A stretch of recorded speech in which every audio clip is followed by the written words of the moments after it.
Oke teman-teman yang suka dengan diskusi maupun debat, mari kita saksikan debat santun antara sang debaters dan Madya Channel. Sebagai moderatornya adalah Hidayah Mualaf Channel.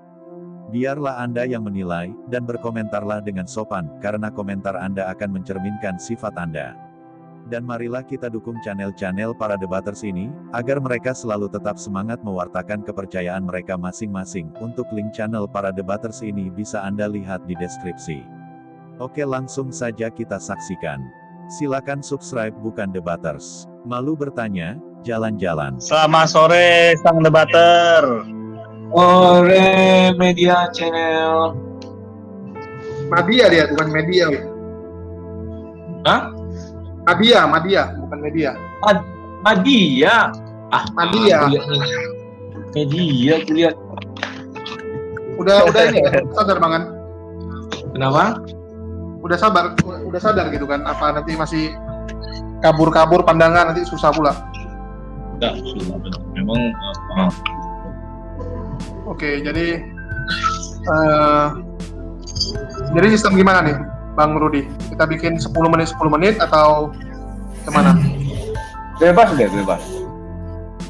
Artinya 10 menit aja ya. Jadi 4 ronde 10 menit gitu. 10 menit Bang Madya bertanya, 10 menit Bang Madya bertanya, nanti gantian Bang Rudi. Boleh. Jadi 2. Ya, ngerti Bang Madya? Iya. Boleh. Oke, jadi sistemnya mulai dari siapa dulu bertanya nih? Open dulu sedikit lah, 2 menit lah open dulu ya. Open Nggak dulu. usah langsung aja Bang, langsung aja. Langsung saja ya. Oke, nggak apa. Jadi Tetap dulu ya Bang Rudi, rambutnya tetap dulu ya gitu. iya. Nah, anakku mau ikut terus ini sekarang live ini. Semenjak kemarin dia nyanyi kan. Oh iyalah. Aduh, baru bangun.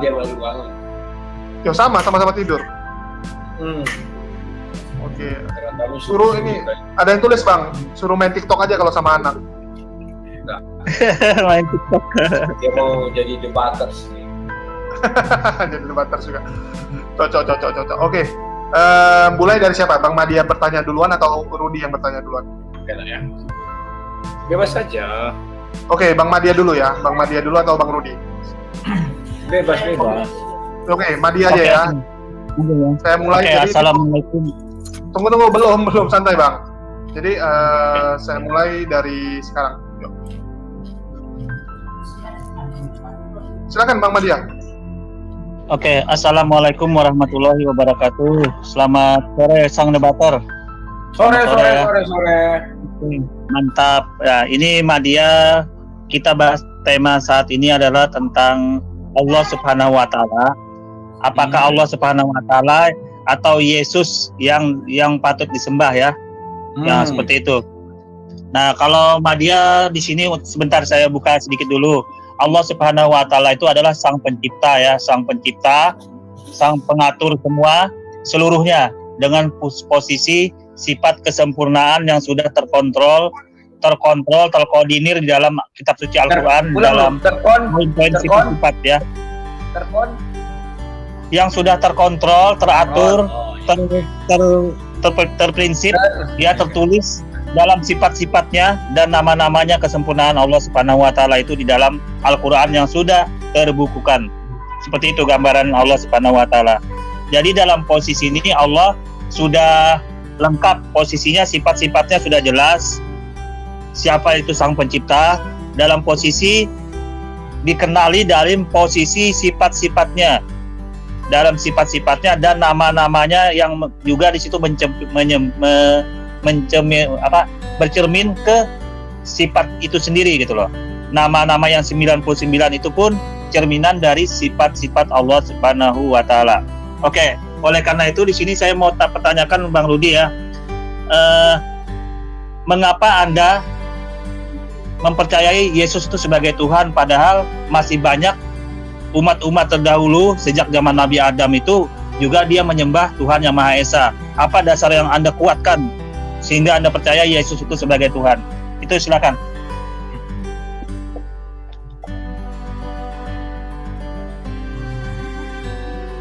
Oke, silakan. Halo Bang Rudi. Oke, aku jawab. Oke. Saya sudah banyak melihat Tuhan-Tuhan. dari kitab suci umat manusia di dunia ini. Semua Tuhan membenci orang yang tidak menyembah Dia. Tetapi hanya Yesus yang mengatakan, anak-anakku, doakan dan ampuni musuhmu. Nah, inilah yang membuat saya percaya bahwa Yesus itu adalah Tuhan. Kenapa? Begitu gampang sebenarnya Tuhan mengatakan kepada semua manusia, ampuni musuhmu, doakan dia. Tetapi tidak mau Tuhan-Tuhan di dunia ini mengatakan hal demikian. Dan yang saya lihat adalah mereka marah menyuruh bunuh orang sana yang tidak sepaham dengan saya. Sehingga terjadilah kebencian di muka bumi ini.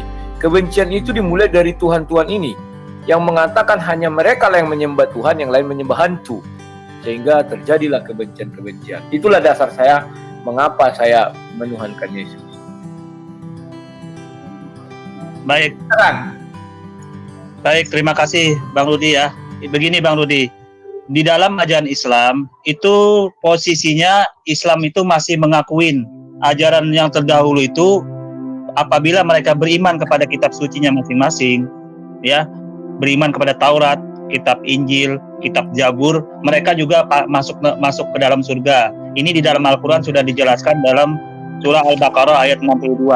Nah, kemudian saya mau tanya Pak Rudi, bagaimana Anda bisa menjadikan kebenaran Yesus itu sebagai Tuhan kalau di zaman Adam kan tidak dikenal tuh masih, di zaman Noah, Henok juga tidak dikenal, di zaman Noah juga tidak dikenal. Bagaimana Anda masih bisa percaya Yesus itu sebagai Tuhan? Ya, kalau dia turun di abad ke-1. Tolong Anda jelaskan dengan posisi merujuk kemana kebenaran ini, Anda untuk merujuk dalam posisi ini. Karena tidak ada pada saat itu Injil, gitu loh. Tolong dijelasin. Oke. Agama-agama dari negara Timur Tengah, katakanlah Timur Tengah ya, hanya Yahudi lah agama pertama. Selebihnya agama keberapa? Kedua Kristen, ketiga Islam. Kalau kamu katakan bahwa Kristen ada pada abad pertama, maka kami akan mengatakan Islam ada pada abad ke-6. Itu urutannya. Maka Tuhan kami, kalau kamu katakan lahir abad pertama, maka Tuhan daripada orang sana lahirnya pada abad ke-6. Itu yang bisa kita katakan.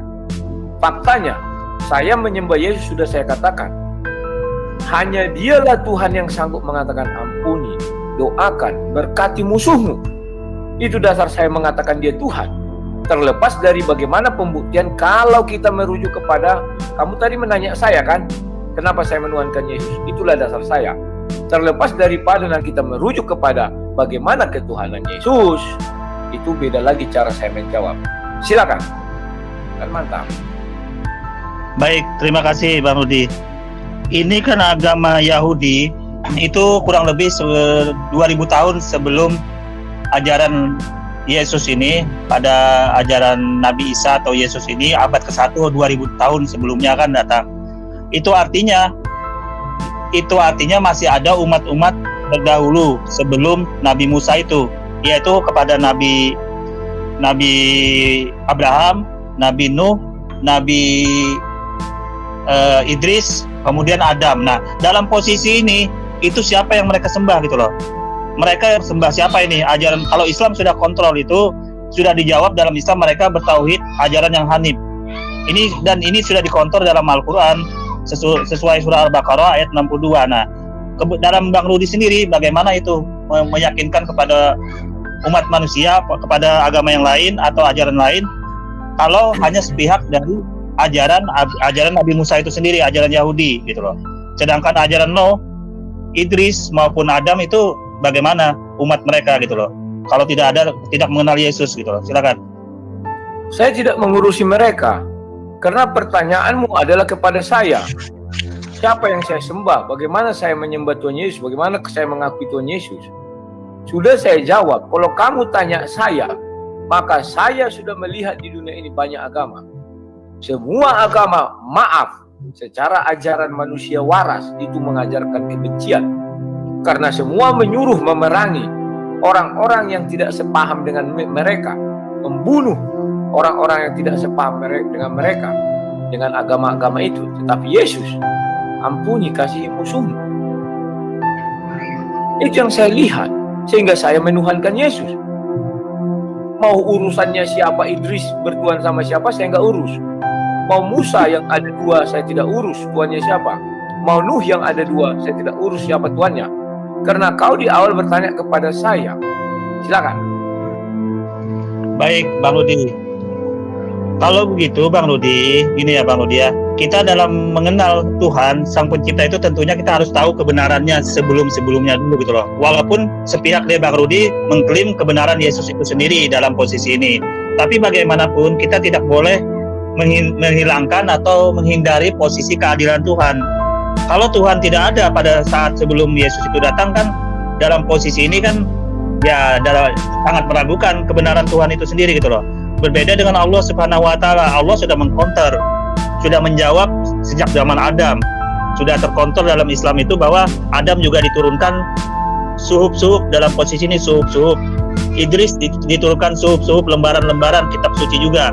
Hanya saja namanya suhuf. Suhuf Nabi Adam, suhuf Nabi Idris, suhuf Nabi Nuh juga diturunkan dalam lembaran-lembaran. Nah, itu artinya Islam mengcounter, menjawab semua ajaran-ajaran terdahulu. Mereka bertauhid. Mereka juga menyembah Tuhan Yang Maha Esa. Nah, dalam posisi ini saya minta ke Sang Rudi, bagaimana ini menjawabnya? Silakan. Oke. Lagi-lagi kamu belum merubah pertanyaanmu. Masih menurut saya. Menurut saya, mau hantu belau pun yang saya sembah, mau bego pun yang saya sembah, mau iblis pun yang saya sembah, apabila dia mengajarkan, tolong dibuka Matius 5 ayat 44. Langsung aja kita beritahu. Saya share screen, dah harus kutunjukkan. Share screen dulu, aku yang share screen-nya. Bukakan langsung. Matius 5 ayat 44 sudah ada kau buka? Bacakan. Tetapi aku berkata kepadamu, kasihilah musuhmu dan berdoalah bagi mereka yang menganiaya kamu. Saya percaya iblis tidak akan mau mengajarkan hal seperti ini. Karena iblis adalah bapak dosa, bapak kebencian. Dan kalau kamu bilang Tuhan, Tuhan sebelum Yesus, tidak satu pun yang bisa mengatakan ini. Paling gampang, tinggal ucapkan. Tetapi kenapa mereka tidak mau mengucapkan? Tuhan-Tuhan itu tidak mau. Malah mengajarkan kebencian. Siapa yang tidak menyembah saya, bunuh. Siapa yang tidak menyembah saya, akan saya musnahkan. Tetapi Yesus tidak. Itulah sebabnya saya katakan, mau kau anggap Yesus itu hantu belau, mau kau anggap itu Yesus iblis, bagi saya dia Tuhan. Karena hanya dia yang mengajarkan hal ini. Dan iblis ajarannya sudah jelas. Siapa tidak menyembah aku, bunuh. Siapa tidak menyembah aku adalah musuh. Sehingga dia mengajarkan kebencian pada umatnya. Bahwa hanya kau penyembah Tuhan, yang lain penyembah setan, penyembah iblis. Bahwa hanya melalui ini, agama inilah jalan ke surga. Tetapi Yesus tidak mengatakan demikian. Karena Yesus adalah Tuhan, sesungguhnya Tuhan. Jalan ke surga bukan karena kau beragama. Tetapi karena Galatia 5 ayat 22 dan 23 itu. Buah-buah roh jika kau tidak bertuhan. Ini hebatnya Yesus. Jadi itulah membuat saya atau dasar saya mengapa bertuhan kepada Yesus. Silakan. Baik, Bang Rudi ya. Nah, kita di sini kalau berbicara ke syariat ajaran, ya Allah Subhanahu wa taala itu sebenarnya sudah terukur ya sejak zaman Nabi Adam, turun ke Nuh, Musa, kemudian turun ke Nabi Muhammad. Ini tentunya satu jalur Sang debater. Posisi misalkan larangan membunuh itu juga sangat jelas aturannya di dalam Islam ya. Larangan membunuh boleh bila sesuai dengan syariat yang diatur. Seperti contoh, misalkan ada kasus orang nyebut itu membunuh, maka dia juga dibunuh. Itu ditentukan di pengadilan ya. Itu dalam posisi hukum rajam namanya dalam Islam. Begitu juga dalam ajaran Taurat Nabi Musa. Kalau kita tinjau ke belakang ya, kalau ajaran membunuh itu pun sebenarnya dalam ajaran di Bible itu pun sebenarnya sudah cukup banyak yang menggambarkan pembunuhan. Tapi ditutup-tutupin saja Bang gitu loh. Seperti ajaran kita disuruh membunuh Amalek ya, suku Amalek. Nah, bagaimana perang salib 1, 2, 3 itu kan membunuh semua itu. Nah, dalam posisi ini mungkin itu lebih dalam posisi kata-kata saja gitu loh. Tapi dia tidak titik beratkan ke sana gitu loh. Nah, kemudian kembali ke ajaran Tuhan Yang Maha Esa, Allah Subhanahu wa taala ini Bang ya. Nah, bila kita melirik, bila kita cek ajaran Nabi Musa, ajaran Nabi Nuh, ajaran Nabi Idris, itu semua termuat di dalam kitab-kitab suci, Bang. Hanya saja namanya suhuf-suhuf di dalam ajaran Islam itu. Ada juga kitab sucinya, tapi namanya suhuf, lembaran-lembaran. Nah, di dalam lembaran-lembaran itu mereka ternyata menyembah Tuhan Yang Maha Esa juga gitu loh. Idris menyembah Tuhan Yang Maha Esa yang bertauhid. Nabi Nuh, Tuhan Yang Maha Esa yang bertauhid. Nabi Musa yang bertauhid. Nah, bagaimana pandangan Bang Sang Debater kalau tiba-tiba ujuk-ujuk kok lain sendiri? Ajaran Yesus ini kok beda sendiri gitu loh. Ya padahal sudah di jalannya satu rel gitu loh. Kenapa? Tolong jelasin. Silakan. Oke, saya jelaskan. Timernya hidupkan dulu itu media. Media, siapa namanya itu? AMC. Sudah AMC? Ya. Saya jawab. Saya tidak menemukan ucapan Yesus, bunuhlah kaum Amalek. Tidak ada itu. Saya tidak menemukan Yesus mengatakan bunuhlah kafir atau itu kafir atau bagaimana. Saya tidak menemukan. Yang kita bahas adalah mengapa saya menyembah Yesus. Saya menyembah Yesus karena dialah satu-satunya Tuhan. Sedangkan Tuhan yang dianggap Tuhan oleh manusia-manusia lain tidak mampu mengatakan ampuni dan doakan musuhmu. Tak ada itu.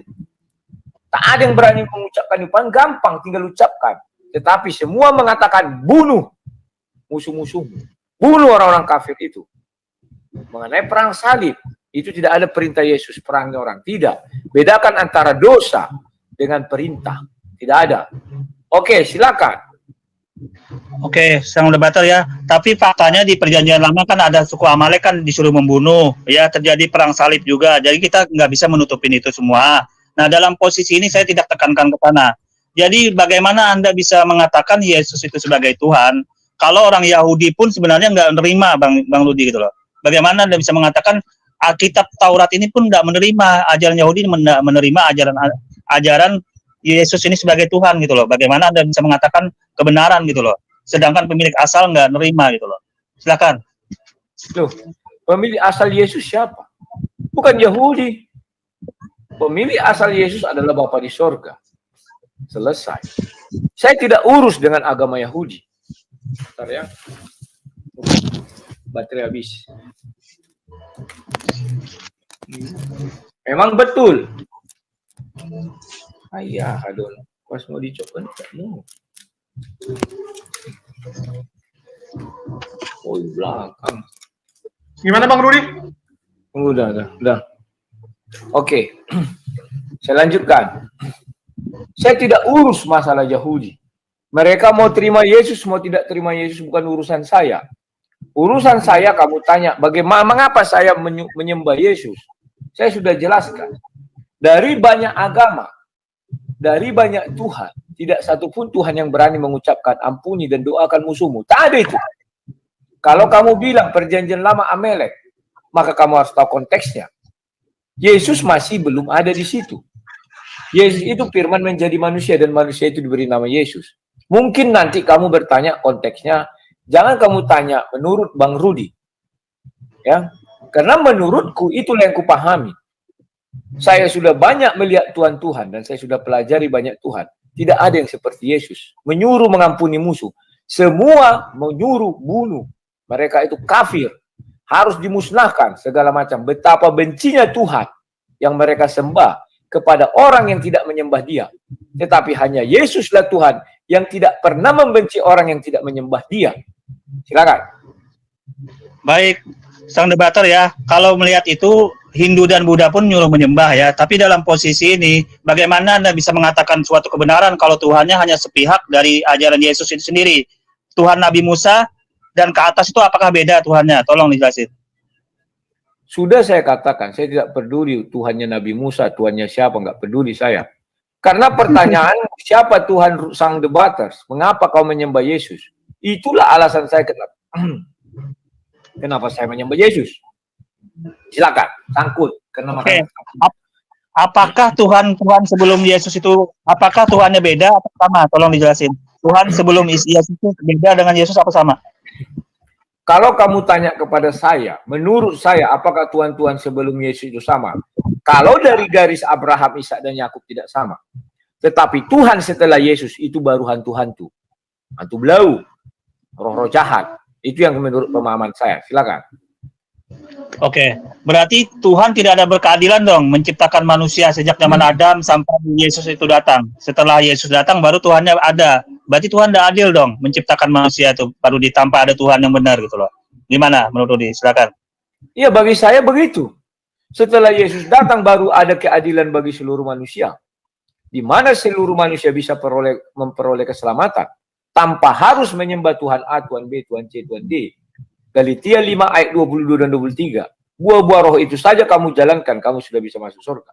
Setelah Yesus datang, maka datanglah hantu-hantu belau yang kembali mengatakan, kalau tidak kau sembah aku, kau adalah orang yang harus dimusnahkan, yang dimusuhi, tidak masuk surga dan sebagainya.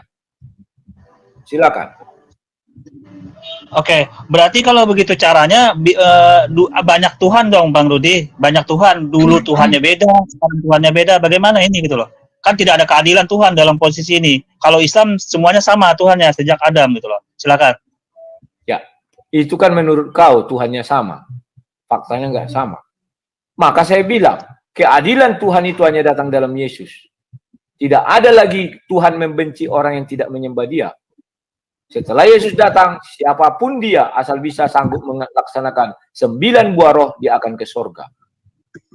Paham ya? Silakan. Baik, bagaimana dengan rukun-rukun syariatnya, cara menyembahnya itu apakah sama atau beda Yesus dengan ajaran dulu? Silakan, ajaran Nabi Musa. Kalau Yesus sudah mengatakan tidak harus melalui agama ke surga, maka rukun-rukunnya pun beda. Silakan. Kalau begitu saya katakan bahwa Tuhan ini pelin-pelan menurunkan Bible, menurunkan Taurat, menurunkan Injil pelin-pelan, tidak sesuai lagi dengan berubah-ubah gitu loh posisinya. Bagaimana pandangan Bang Rudi? Silakan. Kalau Tuhan pelin-pelan. Kalau Tuhan yang dari awal sampai Yesus itu tidak pelin-pelan, Tuhan yang setelah Yesus baru pelin-pelan. Dipindahkannya dari Yahudi ke agama lain, hak itu. Itu yang bisa saya jelaskan. Silakan. Yang saya bingung ini, dulu nyuruh sujud, ya berwudu, puasa, zakat, ke bait suci haji juga. Nah, kenapa dihilangkan seperti itu? Sunat juga dihilangkan. Nah, apakah Tuhan pelin-pelan dalam posisi ini hukumnya? Silakan. Tidak ada Tuhan yang pelin-pelan. Sunat itu hanya kepada keturunan Abraham. Kalau kau sunat bisa, tapi kau keturunan Buddha. Silakan. Udah habis waktu, sana. Tunggu, Bang Madia udah habis waktu. Silakan Bang Rudi aja. Belum habis 3 detik lagi, dia kan masih sempat bilang, hai kau. Silakan Bang Rudi, silakan.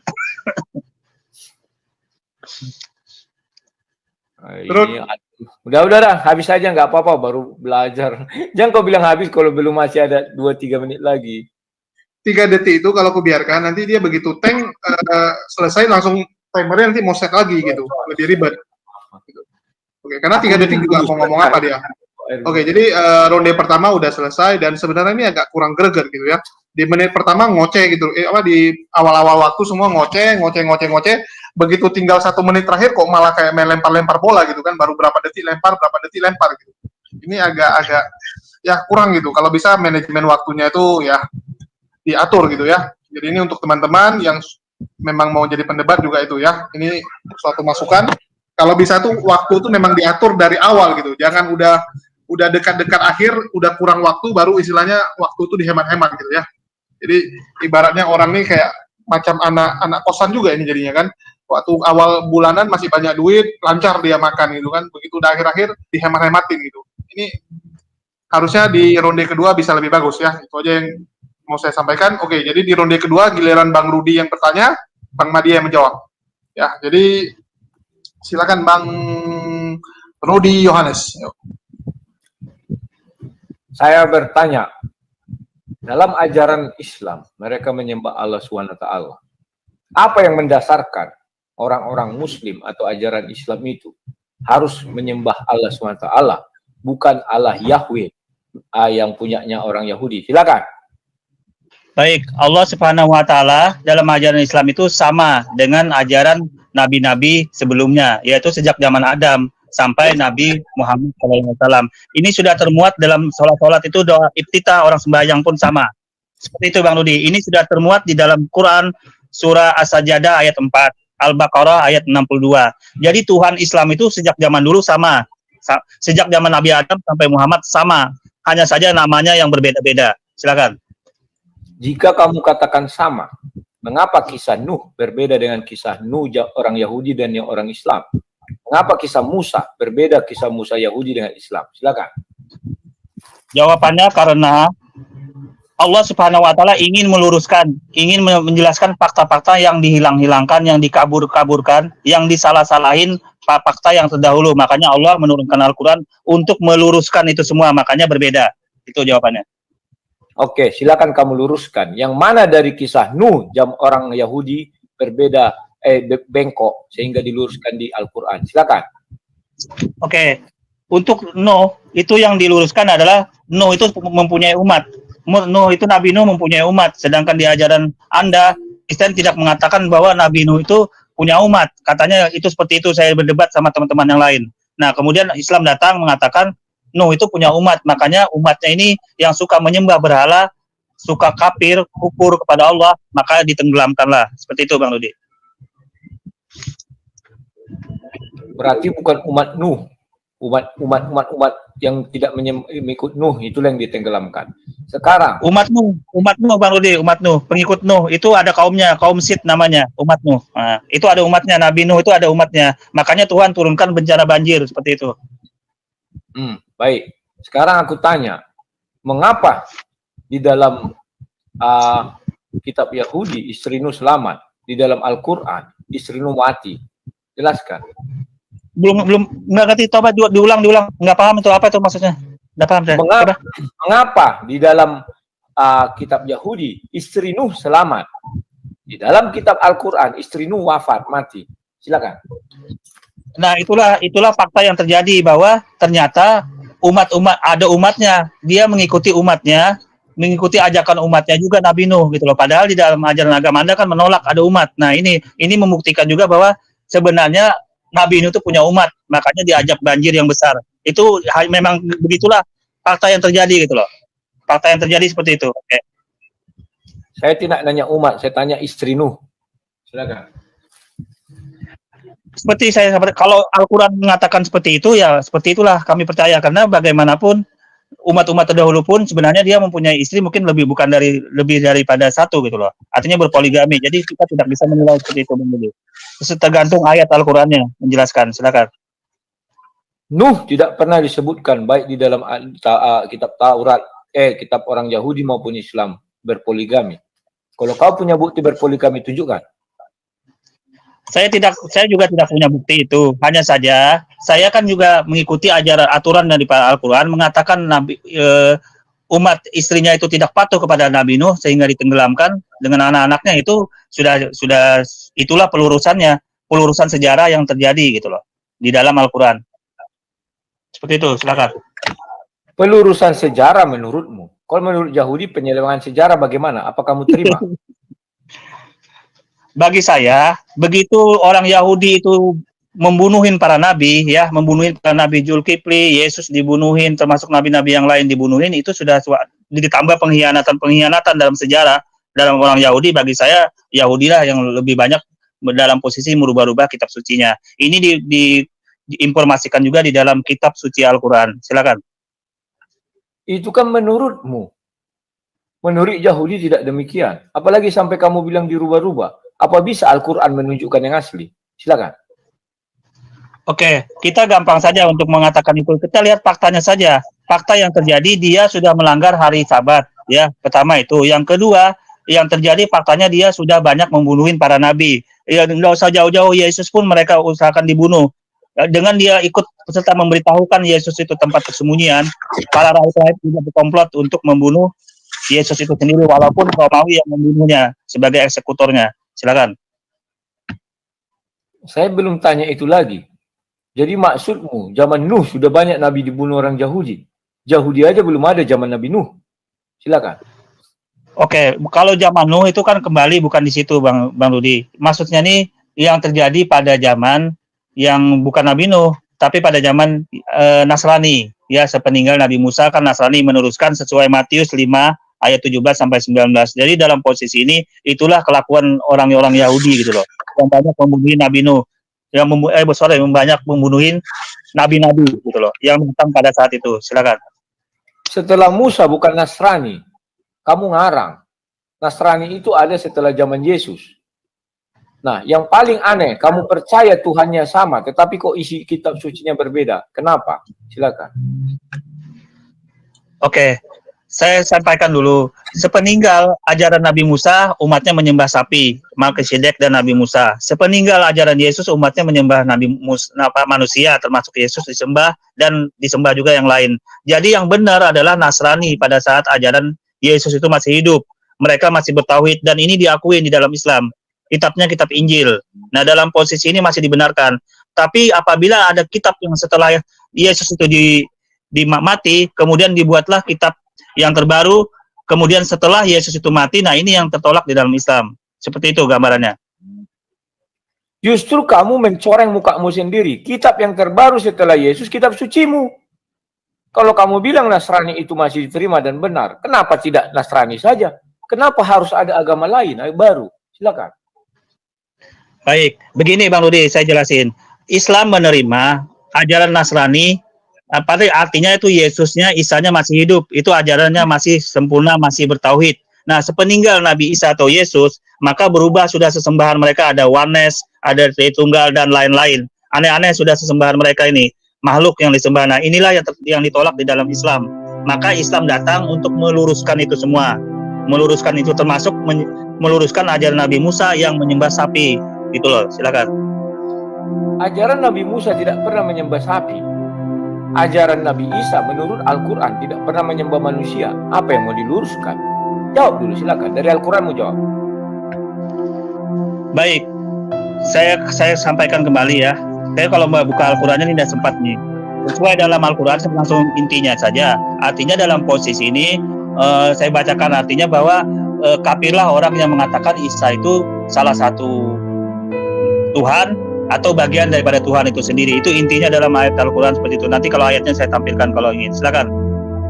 Kamu tidak tahu bahwa Nabi Isa sudah ditanyai sama Allah SWT. Tidak ada kukatakan itu Tuhan. Nabi Isa sudah menyangkal. Sekarang kamu sebutkan ada manusia yang menyembah dia dan mau diluruskan. Nabi Isa tidak pernah mengajarkan itu. Lantas apa yang mau diluruskan? Silakan. Baik. Dalam Al-Quran itu ada 4 kekeran yang dibicarakan terhadap masalah Isa ini. Ada yang menyembah Tuhan 1, Isa melulu atau Yesus melulu. Ada yang menyembah Tuhan 2, artinya Yesus dengan ibunya. Ada yang 3, Trinitas, Three-in-One atau Oneness dan lain-lain. Nah, itu yang dikeker dalam Al-Quran itu yang dilarang, yang tidak boleh. Nah, kemudian dikuatkan dengan barang siapa yang menyekutukan Tuhan, maka dia termasuk orang yang sudah lepas dari ajaran Islam itu sendiri, lepas dari ajaran Tauhid, lepas dari Tuhan Yang Maha Esa. Dan ini bertentangan dengan ajaran-ajaran agama sebelum Yesus itu, sebelum Nabi Musa, sebelum Nabi Nuh, ya sebelum Nabi Idris, yang puncaknya itu Adam. Silakan. Dari zaman Adam sampai zaman Nabi Isa, Al-Quran menjelaskan tidak satu manusia pun menduakan Tuhan. Justru setelah Nabi Muhammad menjadi Nabi, maka kesejajaran antara Nabi Muhammad dan Tuhan itu jelas. Tidak satu manusia pun bisa menyembah Allah SWT setelah Nabi Muhammad tanpa menyebut nama Allah SWT dan nama Nabi Muhammad. Tidak bisa menyebut nama Allah saja, harus ikut nama Nabi Muhammad. Artinya Tuhan itu terbelenggu dengan nama Nabi Muhammad. Coba kamu jelaskan bagaimana, silakan. Baik, di dalam Al-Quran sudah dijelaskan ya, dalam surah Al-Baqarah ayat 62. Dengan diakuinya umat-umat sebelumnya, kitab-kitab suci sebelumnya, itu artinya tidak Nabi Muhammad saja yang diakui oleh Allah Subhanahu wa taala. Itu artinya walaupun mereka nabinya Isa atau Yesus, Musa atau Idris atau Nuh, itu tetap mereka diakui sebagai ajaran nabi yang bertauhid, ajaran yang dalam posisi ini Allah yang Maha Esa. Dalam posisi ini tidak terkait dengan Nabi Muhammad. Nabi Muhammad hanya sebagai pembawa wahyu, sebagai rasul dan nabi saja. Silakan. Bu, tunggu di depan Bu Yang. Nah, sekarang saya tanya kamu, apakah ada satu orang setelah Nabi Muhammad menjadi Nabi yang bisa menyembah Allah Subhanahu Wa Taala tanpa terikat nama Nabi Muhammad? Jawab. Kan sebagaimana di dalam Islam, Nabi Muhammad adalah Nabi penutup, tidak ada bakal ada lagi Nabi, sudah ditutup oleh Allah, oleh Sang Pencipta bahwa Nabi Muhammad yang terakhir. Jadi dalam posisi ini tidak bakal ada terjadi pertanyaan seperti itu. Tertolak langsung otomatis, Bang Rudi, silakan. Itu tidak tertolak. Artinya Allah SWT tidak akan ada yang menyembah Allah SWT, apalagi zaman sekarang, tanpa menyebut nama Nabi Muhammad. Barang siapa tidak menyebut nama Nabi Muhammad, tidak satu orang pun menyembah Allah SWT. Kalau memang ada, tunjukkan ayatnya, tunjukkan dalilnya. Ada hal seperti itu, silakan. Oke, saya sampaikan di sini ya. Masalah tauhid syahadatain dalam Islam itu tidak terikat, tetapi itu menyatukan. Hanya saja dalam posisi ini dia bukan berarti sejajar dalam Nabi Muhammad dengan Tuhan, itu jauh berbeda. Karena ini sudah diinformasikan bahwa Allah Subhanahu Wa Taala itu sudah mengakuin juga nabi-nabi sebelumnya. Jadi nabinya itu beda-beda, nggak masalah. Yang penting Tuhannya Esa satu. Silakan. Maka dari itu saya katakan kepada kamu, contoh sekarang saya mau menjadi penyembah Allah Subhanahu Wa Taala. Bisa nggak saya tidak menyebut nama Nabi Muhammad? Silakan. Oke, berhubung dalam posisi ini Nabi Muhammad akhir zaman seperti ini, artinya setelah kenubuatan dari Isa atau Yesus, maka Nabi Muhammadlah nabinya. Maka tidak sampai orang kepada Allah Subhanahu Wa Taala kalau tidak melalui nabi masing-masing. Begitu juga Yesus. Yesus kan pada saat itu hidupnya hanya pada zaman Israel. Kenapa dibawa-bawa pada saat ini sampai ada pengikutnya kembali gitu loh. Ini yang aneh gitu loh. Dalam posisi ini yang buat aneh. Silakan. Atau kamu mau mengatakan tidak ada yang menyembah Allah SWT tanpa menyebut nama Nabi Muhammad, itu lebih tepat. Silakan. Artinya saya sampaikan tidak ada ikatan seperti itu dalam posisi ketuhanan dalam Allah Subhanahu Wa Taala. Baik ada Nabi Muhammad ataupun tidak, itu bukan masalah. Karena di akhir zaman pun nanti akan kembali Isa atau Yesus itu datang di akhir zaman. Nah itu artinya Nabi Muhammad tidak ada, Yesus kembali datang. Nah kemudian Imam Al-Mahdi juga datang. Nah dalam posisi ini kan dalam posisi bahwa Isa atau Yesus itu pun ingin orang-orang Kristen ya, pengikut dia yang ajaran Paulus ini kembali ke jalan yang sesuai dalam posisi ini di akhir zaman. Isa atau Yesus akan datang loh nanti itu untuk meluruskan kembali ajaran dia yang disesatkan, yang disimpangkan. Silakan. Saya tidak tanya Isa. Yang saya tanya, apakah ada yang menyembah Allah Subhanahu Wa Taala, satu manusia atau orang sekarang lah, katakan kami 1000 orang mau berbondong-bondong menyembah Allah Subhanahu Wa Taala. Bisa kami menyembah Allah Subhanahu Wa Taala tanpa menyebut nama Nabi Muhammad, tetapi cukup menyebut nama Allah, tetapi beriman ya kepada kitab-kitab Nabi, seperti kami beriman tidak perlu kami sebut nama Paulus, tetapi kami bisa langsung beriman kepada Yesus Kristus. Silakan. Baik, terima kasih. Nah, dalam posisi ini Islam juga menjawab itu di akhir zaman ya, di akhir zaman nanti akan datang nanti Nabi Isa atau Yesus untuk mengembalikan itu semua. Tentunya mereka ngikutin Yesus atau Isa itu kembali agar ajarannya itu lurus. Maka disebut dalam Islam itu Yesus itu Isa hakim yang adil di akhir zaman. Maka pada saat itu tidak ada Nabi Muhammad dan mereka percaya Yesus Isa, tapi dikembalikan ke ajaran yang tauhid. Nah itu artinya Nabi Muhammad tidak satu-satunya. Walaupun tidak ada Nabi Muhammad di belakang nama Allah, itu berarti ajarannya tetap benar. Silakan. Saya tetap tidak menanya itu. Yang saya tanya bukan itu. Kenapa balik-balik ke situ ya? Kalau kamu mengatakan Nabi Isa nanti Nabi akhir zaman, artinya Nabi Isa Nabi terakhir. Orang akan mengikuti dia, kamu bilang. Atas yang saya tanya bukan itu. Ini saya mau bawa keluarga saya, mau memeluk agama Islam. Bisa enggak? Saya tidak perlu menyebut nama Nabi Muhammad, terus saya menyembah Allah SWT. Sama seperti kami, tidak perlu saya sebut nama Paulus, tetapi kami bisa menyembah Yesus. Silakan, itu yang saya maksud. Baik, terima kasih. Nah, sesuai dengan informasi di Al-Quran, seandainya Nabi Musa itu hidup ya, maka dia akan mengikuti syariat Nabi Muhammad. Seandainya Isa itu hidup, maka dia mengikuti syariat Nabi Muhammad. Itu artinya ajaran itu sesuai dengan zamannya masing-masing. Nah, ada pengecualian. Menjelang akhir zaman, walaupun tidak menyebut Nabi Muhammad, Isa Al-Masih itu datang sebagai hakim yang adil, dia akan meluruskan ajaran pengikut dia itu sendiri nanti menjelang akhir zaman, sebelum kiamat itu datang, Dajjal datang, Imam Al-Mahdi datang. Silakan. Habis waktu, Bang. Oke. Silakan Bang Rudi. Oke.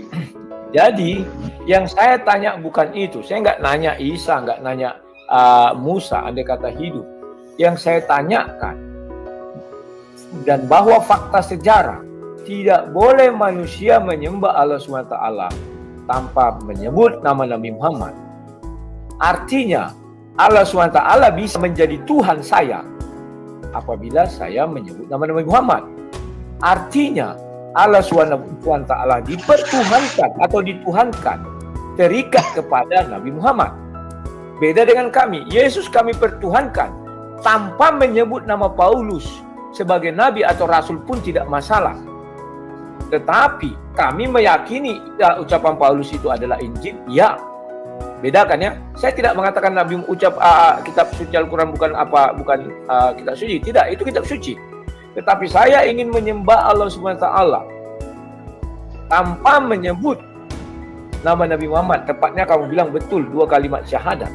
Di situ jelas ada hubungan, keterikatan. Tidak satu manusia pun zaman sekarang bisa berbakti atau menyembah atau datang kepada Allah SWT tanpa menyebut nama Nabi Muhammad. Tetapi kami orang Kristen, kami bisa datang kepada Yesus Kristus tanpa kami menyebut nama Rasul Paulus, Petrus, Yohanes, dan sebagainya. Andai kata kami terapkan di Kristen, kami bukan 2 kalimat syahadat, tapi mungkin 14 atau 120 kalimat syahadat, itu 121. Karena rasul-rasul pertama itu ada 120, tambah Yesus 1. Atau 12 rasul yang pertama, 11 lah setelah Yudas mati. Maka kami akan menyebut 12 kalimat syahadat. Kami tidak perlu itu, ajaran Kristen. Itu menjadikan belenggu bagi kami. Karena orang tidak akan bisa menyembah Yesus Kristus tanpa menyebut nama 12 rasul. Itulah fakta. Apa mau kita bilang? Kamu tidak bisa mengajak saya untuk menyembah Allah SWT tanpa saya menyebut nama Nabi Muhammad di dalam 2 kalimat syahadat. Karena itu sudah diwajibkan. Sehingga ada keterkaitan, ada keterikatan di situ. Tuhan tidak menjadi Tuhan apabila tidak dibuat Nabi Muhammad disebutkan di situ. Tidak bisa. Orang-orang setelah Nabi ya, jangan kalian bilang sebelumnya. Yang saya tanya sesudahnya. Saya tidak akan bisa datang kepada Allah SWT, berbakti kepada Allah SWT tanpa menyebut nama Nabi Muhammad. Tetapi saya bisa berbakti kepada Yesus Kristus, datang menyembah kepada Yesus Kristus tanpa saya menyebut nama Rasul Paulus untuk menjadi muridnya, umatnya Yesus. Tak perlu saya bilang Yesus itu adalah Tuhan dan Paulus tidak perlu. Tetapi saya memang mengimani kitab suci yang saya pegang sekarang, Bible. Selesai. Itulah perbedaannya. Dan ketika tadi saya tanya di awal, kalau memang Tuhannya Yahudi dan orang Muslim sama, mengapa ada 2 kisah Adam? Mengapa ada 2 kisah Musa? Mengapa ada 2 kisah Nabi Nuh? Kamu bilang meluruskan. Kalau kamu mengatakan meluruskan, sejarah dunia tidak mencatat tidak demikian. Apalagi mengenai Yesus. Sejarah dunia mengatakan Yesus mati, ditombak, orang Romawi mencatat, dikuburkan, bangkit, ada kain kafannya sampai sekarang masih ada di Roma sana. Jadi tidak bisa kamu bilang kalau berpatokan sejarah dunia. Maka saya bilang Tuhan yang disembah orang Yahudi dengan yang Islam tidak sama. Loh kok bisa tidak sama? Sudah saya jelaskan, tidak mungkin ada satu Tuhan berfirman di dalam 2 kitab suci, 3 kitab suci malah Taurat dan Injil, dengan isi yang berbeda. Tidak mungkin itu. Pasti isinya satu, bahwa Yesus disalib. Tiba-tiba ujuk-ujuk ada lagi tidak disalib. Tidak mungkin. Artinya Tuhannya berbeda. Tidak mungkin kita mau menantang sejarah. Sejarah mengatakan betul Yesus itu disalib, betul Yesus itu dikubur, kain kafannya ada, orang Romawi yang menombak. Itu di bawah pemerintahan Pontius Pilatus. Penyatatan sejarah sudah mulai berjalan. Terima kasih. Oke, jadi ronde kedua ini udah selesai dan kita akan masuk ke ronde ketiga. Oke, jadi ini udah ngerti ya kurang lebih ya Bang Madia ya sama Bang Rudi. Jadi kalau bertanya itu ini harus jelas gitu ya. Seperti itu, cuman nanya dikit jelas gitu. Jadi yang nanya tuh nggak perlu mutar-mutar gitu. Anda nggak perlu jelasin, Anda yang nanya, Anda yang jelasin lagi gitu. Ya, kalau nanya tuh harus langsung. Gitu. Oke. Jadi ini di ronde ketiga adalah giliran Bang Madia yang bertanya, Bang Rudi yang menjawab. Oke, kurang lebih siap Bang ya? Oh, siap sekali. Oke, Saya ya saksi siap. Itu saya siap. Oke, lagi makan apa Bang? Nggak bagi-bagi? Kerupuk ubi. Nah, maklum. Oke. Silakan Bang Madia, waktu dimulai Bang. Baik kau, kuagi. Kalau Yesus Tuhan, mengapa dia tidak mampu merubah umat Israel menjadi agamanya yang sebenarnya? Silakan. Sejak semula Tuhan tidak ada yang mampu merubah umat menjadi umatnya seluruhnya. Karena manusia memiliki kehendak bebas. Manusia itu bukan robot sehingga diginikan bisa berubah. Tidak, itulah ajaran benarnya ajaran Kristen. Setelah memiliki kehendak bebas, Tuhan pun mengintervensi pikiran manusia tidak bisa. Silakan. Oke, kenapa Yesus Yesus melarang umatnya ke bangsa lain yang 12 itu? Kenapa? Silakan. Yesus tidak pernah melarang umatnya ke bangsa lain, tetapi harus ke bangsa Israel. Israel artinya Kejadian 33, 32, di mana Yakub bergumul dengan Allah, maka diganti namanya menjadi Israel. Israel artinya bergumul dengan Allah dan bergumul dengan manusia. Seluruh umat manusia yang dicari Yesus adalah umat yang bergumul. Kalau tidak bergumul, ngapain didatangi? Silakan. Mengapa Yesus pada saat disalib itu tidak apa namanya, kalau dia Tuhan kok nggak bisa menolong dirinya sendiri gitu loh. Silakan. Kok malah minta tolong Tuhan Bapa. Silakan. Inilah hebatnya ajaran Kristen. Di satu ketika ada posisi di mana mujizat tidak akan terjadi. Dan itu terjadi dalam kehidupan kita. Semua pastor-pastor, semua uskup-uskup, semua pendeta-pendeta yang buat mujizat, ketika dia sendiri mau mati, tak ada mujizat. Diajarkan melalui salib itu. Yang ada adalah kerendahan hati. Silakan. Mengapa Yesus katanya Tuhan, tapi kok tidak tahu hari kiamat? Silakan. Karena Yesus di dunia adalah firman Allah yang menjadi manusia. Manusia tidak mengetahui kapan hari kiamat. Silakan. Di dalam Bible kan dia disuruh Yesus kan mengajari sujud, bahkan Yesus sendiri sujud memohon kepada perlindungan kepada Bapa. Kalau dia Tuhan, kenapa dia lakukan itu gitu loh? Itu yang aneh. Silakan. Yesus tidak pernah mengajarkan sujud. Kalau dia sujud karena itu keinginan dia sendiri, tidak diajarkan. Maka yang diajarkan Yesus adalah doa Bapa kami.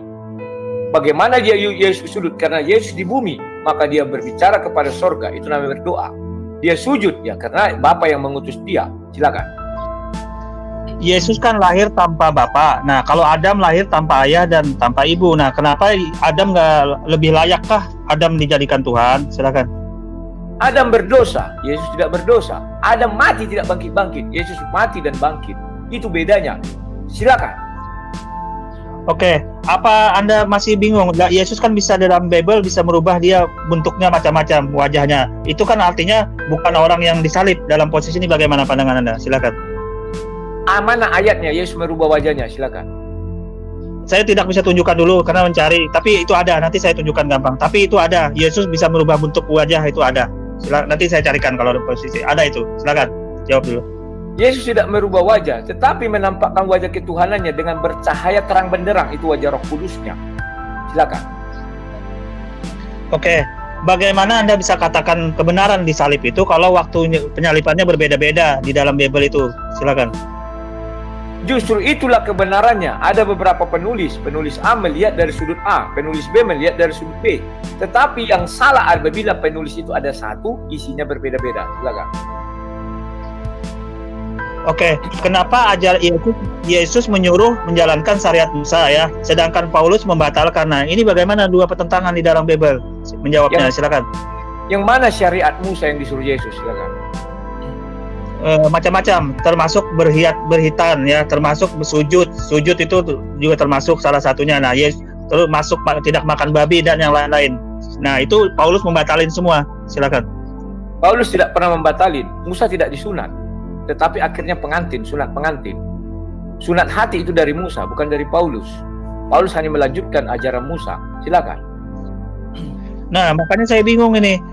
Israel ini kan keturunannya nih.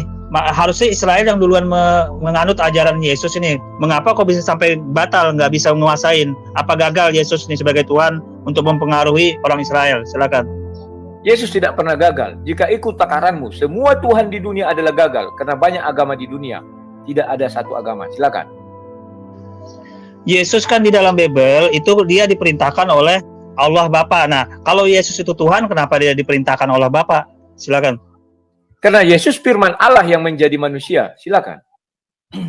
Oke. Dalam posisi ini kan saya meminta keadilan ya, keadilan Tuhan. Kalau Tuhan itu tidak adil, bagaimana dia murid-muridnya ini atau umat-umat yang sebelumnya itu masuk apa? Masuk surga atau neraka gitu loh. Silakan Anda jawab, umat di zaman Nabi Nuh ke atas. Itu bagaimana posisinya sekarang? Surga atau neraka? Silakan. Umat di zaman Yesus ke atas sudah dijelaskan ketika Yesus disalib dan masuk ke dalam alam maut. Dia membebaskan semua orang-orang soleh. Artinya semua pun mendapat keadilan. Silakan. Oke. Dalam posisi ini, orang Kristen itu apabila dosa itu apakah seimbang? Antara dosa itu besar sama kecil itu sama atau beda? Silakan. Ajaran Bible mengatakan ada dosa yang tidak membawa kepada maut. Silakan. Yesus itu agamanya apa? Silakan. Yesus tidak punya agama. Yesus datang hanya membawa firman, tidak membawa agama. Andai kata Yesus mendatang membawa agama, Yesus mengajarkan kebencian. Karena orang yang menyembah Yesuslah yang beragama. Di luar itu adalah iblis. Silakan. Oh, berarti Anda menolak Matius 5, 17-19 ya. Yesus itu meneruskan ajaran Yahudi ya, Taurat ya. Apakah Anda tolak itu? Silakan. Saya tidak ada menolak. Silakan. Apakah Yesus pernah menyuruh membuat gambar-gambar di dinding itu seperti wajah Yesus seperti itu gitu loh? Apakah ada Yesus dalam Bible? Silakan. Itu tidak suruhan, itu adalah kreasi seni manusia. Silakan. Apakah Yesus juga pernah nyuruh beribadah di hari Minggu? Ada enggak dalilnya? Silakan. Sejak semula Tuhan mengatakan 6 hari bekerja, 1 hari istirahat. Ya, silakan. Nah, apakah Yahudi itu hari Sabatnya kan Sabtu? Mengapa Yesus melanggar hari Sabat itu gitu? Berbeda-beda ajarannya kok hari Minggu dirubah-rubah hari Sabat. Silakan. Karena Yesus mengatakan anak manusia Tuhan atas hari Sabat. Silakan. Pada tanggal 25 Desember itu kan hari Natal. Apakah Yesus memerintahkan untuk merayakan Natal? Ada dalilnya enggak? Ada dasarnya enggak di dalam Bible? Silakan. Tidak ada, tidak ada. Apakah Yesus menyuruh mengatur makanan halal dan haram atau makanan boleh saja semua? Silakan. Yesus mengatakan yang masuk dari mulut keluar ke jamban. Jadi semua makanan halal. Silakan. Berarti kalau makan mayat itu apakah boleh? Mayat manusia maupun mayat yang lain apakah boleh juga dimakan? Atau barang-barang yang memabukkan, yang kecubung atau makan sabu-sabu apa boleh juga? Silakan. Itu tidak ada di dalam ajaran Kristen makan mayat. Silakan. Loh, kalau tidak kan dari posisi Anda mengatakan boleh makan apa saja, berarti makan mayat pun boleh. Kalau logikanya gitu loh. Menurut Anda, silakan. Definisi makanan kamu tahu nggak? Mayat kok dimakan, silakan. Oke, silakan. Kalau dalam posisi ini, apakah itu ada sinterklas dalam ajaran Yesus? Silakan. Nggak ada. Silakan. Tunggu lo. Ini kok nanyanya jadi kayak nanya anak-anak gini, jadi macam nanya enggak gini. Ini tolong dulu, ini debatnya jangan kayak gini. Yang nonton juga ini namanya belajar konsentrasi. Saat ini dia masih belajar. Beda dengan saya sudah tahu apa yang mau saya tanyakan. Dia bingung mau nanyakan apa dengan kecepatan penuh.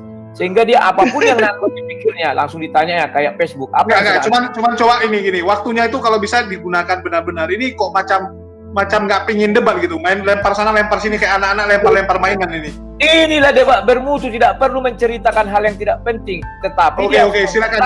Cuman saya juga ini tidak sebentar. Masalah penonton ini jadi nggak ada edukasi gitu. Bagi penonton jadi nggak ada edukasi. Ini membuat kalian harus konsentrasi penuh, tidak perlu bertele-tele tepat waktu. Masalahnya dia tidak bisa memikirkan apa yang mau ditanyakan dia. Kehabisan bahan. Jadi apapun yang masalah. Jadi tolong ya ini masing-masing coba lebih interaktif lah gitu ya. Oke, silakan. Kan interaktif. Silakan Bang Madia. Baik, Bang Rudi ya. Saya mikir Tuhan itu kan kalau dia mirip manusia kan tidak berarti kan lemah, menunjukkan kelemahannya. Apakah Tuhan Yesus itu laki-laki atau perempuan? Yesus itu. Semua Tuhan agama laki-laki atau perempuan? Semua agama di dunia menyatakan Tuhannya mirip laki-laki. Silakan. Oh mirip ya, tapi bukan laki-laki tulen gitu atau tanggung atau bagaimana menurut Bang Rudi? Silakan. Semua agama di dunia mengatakan Tuhannya laki-laki. Silakan. Oke, dalam hal ini ya, saya minta keadilan kembali kepada Tuhan Yesus ini. Kalau Anda mengatakan Tuhan hanya klaim sepihak di ajaran Yahudi, ajaran Anda ini, maka tidak ada keadilan Tuhan sebelumnya. Nah, dalam hal ini tolong dijelaskan keadilannya bagaimana yang diajarkan Yesus. Silakan. Kok kamu nanya saya? Kamu klaim tidak ada keadilan. Sebutkan ketidakadilan itu apa, bukan saya. Silakan.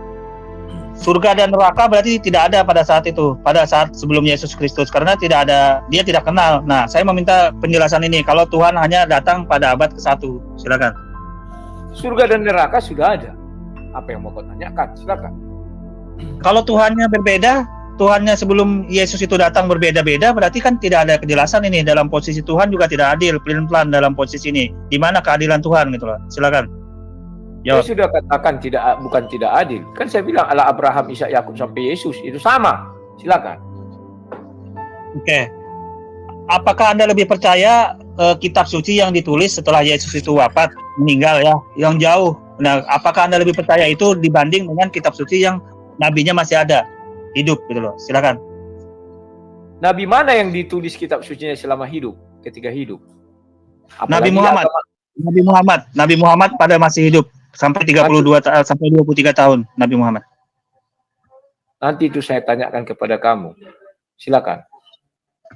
Oke. Siapa saksi pada di mana buktinya kebenarannya ya? Perawinya, runutannya kitab-kitab dalam Bible itu apakah ada seperti hadis yang artinya jalur periwayatannya? Silakan. Hanya pembohong, pembual yang mengatakan ada urutan-urutannya, sedangkan silsilahnya saja nggak jelas. Silakan. Oke. Apakah Paulus itu mengajarkan berbohong? Karena di dalam Bible aku lihat banyak kalau berbohong ini gitu loh. Ada berapa ayat yang saya lihat tentang kebohongan boleh berbohong, boleh jadi bunglon apa-apa gitu loh, dalam posisi ajaran Paulus ini. Kalau ketemu kaum ini Yahudi, ini bangsa ini gitu loh. Silakan. Paulus tidak pernah mengatakan boleh berbohong, tetapi kata Paulus, oleh karena bohongku, maka aku memperoleh keuntungan. Kan tidak, katanya. Kalau ada keuntungan yang aku peroleh, maka aku lebih baik berbohong. Itu maksud dia. Silakan. Apakah ajaran Kristen ini tidak ada aturan yang mengikat ya, hukum-hukum itu, atau bebas saja atau gimana? Silakan. Ada aturan yang mengikat. Contoh, hukum Taurat masih berlaku? Masih. Hukum Yesus masih berlaku? Masih. Silakan. Anda memakai hukum Taurat, tapi Tuhannya Anda terima. Bagaimana ini? Silakan. Mana pernah saya mengatakan saya tidak menerima Tuhannya? Kamu yang bertanya tadi, menurut saya, mengapa menuhankan Yesus? Kamu nanyakan menurut saya, bukan menurut orang Kristen. Seperti saya bertanya kepadamu, menurut orang Muslim. Silakan. Oke, sekarang saya ulang. Menurut orang Kristen, apakah ajaran Nabi Musa itu Anda terima Tuhannya sama atau beda? Silakan. Sama. Silakan. Oke, kalau sama, mengapa orang Yahudi tidak ada hampir berapa persen saja, 2% lah yang menerima ajaran Kristen. Padahal dia mengadopsi ajaran Taurat itu sendiri. Silakan. Mana ada 2%. Seluruh orang Kristen menerima ajaran Tuhannya Musa. Silakan. Orang Yahudi maksudnya Pak Rudi, orang Yahudi. Itu kan paling 2-3% di bangsa sana yang menerima ajaran Kristen ini. Nah, itu mengapa? Padahal mereka pemilik kitab asalnya, Taurat yang diadopsi Kristen. Silakan. Ya, itu kan berpulang kepada orang masing-masing. Mereka memiliki kehendak bebas yang Tuhan pun tidak bisa mengatur. Silakan. Apakah orang Yahudi sekarang ini dia masuk surga atau masuk neraka, selamat atau tidak menurut ajaran Kristen? Ajaran Kristen itu sangat perfect. Galatia 5 ayat 22 dan 3 mengatakan, siapa yang bisa melakukan buah-buah roh, tidak satu hukum pun menentang hal itu. Jangankan hanya Yahudi, penyembah pohon pun asal bisa melakukan 9 buah-buah roh akan ke surga. Silakan. Oke, saya ulang kembali. Apakah mereka selamat atau tidak orang Yahudi sekarang ini? Sudah saya katakan, jangankan hanya Yahudi, penyembahan Tubelau pun kalau bisa melaksanakan buah-buah roh. Ya kan? Galatia 5 ayat 22-23 akan ke surga. Silakan. Oh, berarti berarti keyakinan orang Yahudi, berarti Tuhan orang Yahudi pun sama ya. Berarti tuh ada dua Tuhan dengan keyakinan yang berbeda tapi dikatakan selamat. Seperti itu Kak Bang Rudi. Saya tidak mengatakan ada dua Tuhan, tetapi satu Tuhan. Tuhan yang disembah Yahudi dan Tuhan yang saya sembah itu adalah Tuhan yang adil, Tuhan yang itu. Dia paham untuk menuju kepadanya tidak harus seperti tadi saya bilang terikat kepada nama, terikat kepada sebuah suku, tidak harus terikat sebuah bangsa. Apalagi Tuhan yang saya sembah Yesus mengatakan Galatia 5 ayat 22-23, siapa yang bisa melaksanakan buah bara akan ke sorga. Silakan. Yang tidak masuk di otak saya Bang Rudi, orang Yahudi kan pemilik asal kitab Taurat, kitab PL. Nah, kenapa orang Yahudi itu nggak nerima ajaran Kristen itu sebagian besar nggak terima. Nah, ini mengapa? Padahal tentunya mereka yang lebih benar dong, mereka lebih kenal Taurat, PL. Silakan. Murid-murid Yesus itu orang Yahudi, bukan orang Arab. Jadi kalau kamu bilang sebagian besar, ya betul. Tetapi ketika Yesus dibaptis dan membaptis, pada saat itu sebagian besar sudah menjadi pengikut Yesus. Baca Matius 3 ayat 11. Dari Yordan, dari ini, seluruh kalimat di situ. Silakan. Kita lihat fakta sekarang aja Bang Rudi. Orang Yahudi Tuhannya sama dengan Tuhan Islam. Mereka mengakui Tuhan ajaran Islam itu bertauhid sama dengan Allah Subhanahu wa taala. Bagaimana Anda bisa mengatakan berbeda sama sedangkan rahib Yahudi pun menjelaskan itu sama gitu loh. Silakan. Sampai dunia kiamat tidak pernah Yahudi mengakui Tuhan Islam adalah Tuhan Yahudi. Silakan. Anda lihat dalam YouTube ya, itu keterangan dari rahib Yahudi, Tuhannya Esa sama. Silakan Anda lihat di YouTube. Itu ada Tuhan Islam dan Tuhan Yahudi sama. Hanya saja dia tidak mengakui Nabi Muhammad. Silakan. Kamu tidak tahu kalau orang tidak mengakui Nabi Muhammad berarti tidak mengakui Allah SWT. Silakan. Oke. Kembali ke kitab suci ya. Kalau Anda katakan kitab suci itu tidak ada dirubah-rubah, mengapa ada babi kemudian berubah jadi babi hutan? Kalau itu tidak dirubah-rubah, itu apa namanya? Dan asalnya apa sih sebenarnya gitu loh? Silakan. Itu kan bahasa terjemahan. Terjemahan bahasa Indonesia mengalami perubahan wajar. Karena tata bahasa dan kosakata bahasa berkembang. Silakan. Oke. Dalam posisi ini itu artinya kan belum ada kejelasan mana kitab yang dipakai gitu loh. Bangsa Yahudi mengikuti Yahudi atau mengikuti ajaran berdiri sendiri dalam Bible itu sendiri. Silakan. Bangsa Yahudi ketika zaman dulu mengikuti ajaran Yahudi dong, dan mereka sudah terikat hukum dengan Tuhan karena perjanjian itu kekal. Silakan. Oke. Katanya Yesus kan dibaptis nih ya, dibaptis tuh ya. Itu apa atas nama siapa Yesus itu dibaptis? Silakan. Ketika saat itu yang membaptis Yesus adalah Yohanes. Yohanes mempersiapkan jalan bagi Tuhan. Yohanes hanya kita tidak tahu, memang tidak tertulis secara pasti di sini Yohanes atas nama siapa. Silakan. Nah, yang saya tanya pada saat Yesus dibaptis itu atas nama siapa? Yang Tuhannya itu disebut atas nama siapa? Apa Tuhannya menyebut Tuhan itu sendiri atau bagaimana? Itu kan bingung nih. Kebenaran Tuhan kan harus dijelaskan gitu. Silakan. Secara letterlet saya tidak bisa mengatakan siapa karena memang tidak ada. Tetapi secara tersirat Yohanes membaptis atas nama Yahweh atau Elohim. Silakan. Kalau Yesus itu Tuhan, mengapa dia tidak langsung mengampuni aja dosa manusia? Kok repot-repot dia harus ditebus segala gitu loh. Harus dikorbankan sendiri. Kalau dia dia Tuhan gitu. Silakan. Tidak satupun Tuhan di dunia ini langsung menghapus dosa manusia, langsung semua manusia ke surga. Nggak ada itu. Silakan. Gini Pak Dudi, kalau dia tuh Tuhan, ngapain tinggal kalau ada umatnya yang bertobat, kan tinggal diampuni. Mengapa repot-repot seperti itu? Silakan. Memang iya, siapa yang bertobat kan diampuni. Silakan. Tapi apa gunanya penyalipan itu kalau tobat pun diakui juga gitu loh. Silakan. Karena tidak satu manusia pun setelah bertobat mati. Kecuali dia bertobat mati ya ke surga. Dia hidup lagi beberapa menit, beberapa detik. Karena ketika dibaptis dia pasti sehat. Setelah itu dia melakukan dosa. Silakan. Oke, pada saat Yesus disalib itu kan siapa yang menerima nyawanya itu siapa gitu loh. Kan Yesus kan Tuhan nih. Sedangkan dia mati jadi disalib. Yang menerima nyawa Yesus itu siapa? Yesus mengatakan, Yohanes 10 ayat 17 dan 18, tidak satu orang pun yang mengambil nyawanya, aku memberi untuk menerimanya kembali. Silakan. Oke, pada saat Yesus dibaptis tuh kan ada tuh apa roh yang melayang-layangnya. Terus siapakah yang melayang-layang di atas Yesus itu gitu loh? Kan di dalam Bible. Oke, silakan. Oke. Yang melayang-layang itu roh Allah. Sama seperti Kejadian 1 ayat 2. Jadi, itulah hebatnya ajaran Kristen. Pertama dulu memang baptis, pertobatan, itu bisa langsung ke surga orang. Tetapi setelah itu apa yang terjadi? Setelah dia masih hidup, dia pasti melakukan dosa.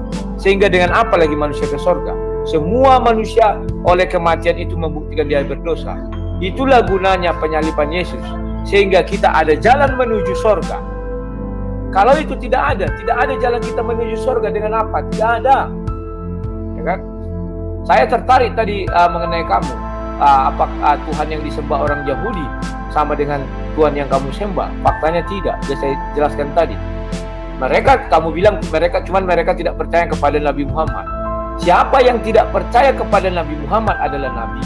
Dia tidak bisa menyembah Allah SWT. Tetapi beda dengan Yesus. Yesus bisa ke surga, membawa kita ke surga. Dan Galatia 5 ayat 22-23 katakan, siapa yang mampu melakukan buah-buah roh, maka dia akan bisa menuju surga. Itu yang bisa saya sampaikan. Sekian dan terima kasih. Masih ada waktu? Silakan Rudi. Enggak usah itu aja. Nyanyi nggak mau gitu? Nyanyi 20 detik. Oke, jadi nggak mau ya. Oke, jadi ini ke babak ketiga udah selesai dan kita lanjutkan ke babak keempat ini ya. Jadi di babak keempat adalah giliran Bang Rudi Yohanes untuk menanya kepada Bang Madia. Oke, mungkin saya langsung lanjutkan aja. Tunggu sebentar. Anakku kayaknya agak demam ya. Jadi kita sudahi dulu sampai sini. Lain waktu aja kita berdebat kembali gimana. Oke, artinya ada masalah ya, ada masalah Bang Rudi ya. Apa yang tadi? Kenapa? Kenapa anaknya? Kok tiba-tiba? Gak tahu, aku mungkin agak demam, mau ku tem dulu. Oh iya, istri lagi masih ini ya, pemulihan ya. Oke ya. Terima kasih. Oke, terima kasih ya. Oke,